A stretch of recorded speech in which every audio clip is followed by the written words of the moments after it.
साहिराम पहलवान, ये वो नाम है जो दक्षिणी दिल्ली की झुग्गियों में रहने वाले एक एक व्यक्ति के दिलों में बसता है। ये वो नाम है जिसने हमेशा से दलितों की आवाज बुलंद की है। साहिराम जी ने अरविंद केजरीवाल जी की जनहितकारी नीतियों को धरातल पर उतारने में भी एक बड़ी भूमिका निभाई है। साहिराम जी का जन्म दक्षिण पूर्वी दिल्ली के तेखंड गांव में हुआ। जीवन के शुरुआती दिनों से ही साहिराम जी के मन में कुश्ती के प्रति विशेष रुचि थी। उन्होंने बचपन से ही कुश्ती करना शुरू कर दिया। कुश्ती के साथ साथ साहिराम जी के दिल में देश और समाज के लिए कुछ कर गुजरने की इच्छा थी। इसीलिए उन्होंने अपनी पढ़ाई पूरी करने के बाद कुश्ती के कोटे से सीआईएसएफ में भर्ती होने की ठानी। सीआईएसएफ में रहते हुए उन्हें देश के अलग अलग हिस्सों में जाकर देश सेवा करने का अवसर मिला। साथ ही साहिराम जी ने अपनी कुश्ती भी जारी रखी। उन्होंने एक के बाद एक कुश्ती के कई बड़े खिताब अपने नाम किए।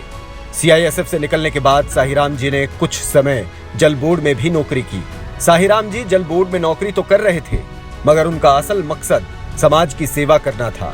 जैसे अरविंद केजरीवाल जी ने जनता के हक की लड़ाई लड़ने के लिए अपने इनकम टैक्स कमिश्नर की नौकरी छोड़ी, उसी तरह साहिराम जी ने भी नौकरी छोड़ जनता के लिए राजनीति में आने की ठानी।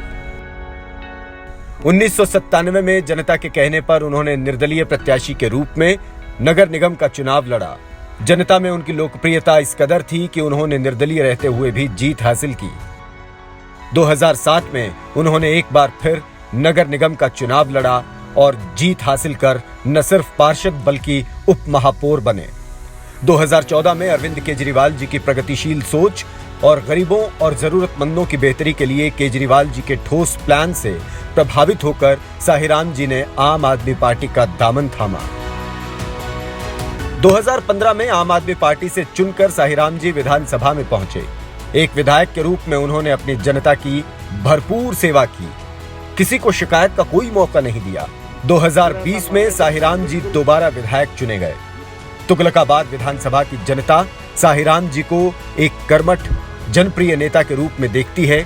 अब साहिराम जी का अगला लक्ष्य 2024 लोकसभा चुनावों में दक्षिणी दिल्ली से सांसद बनकर अरविंद केजरीवाल जी की सोच को संसद में ले जाना है।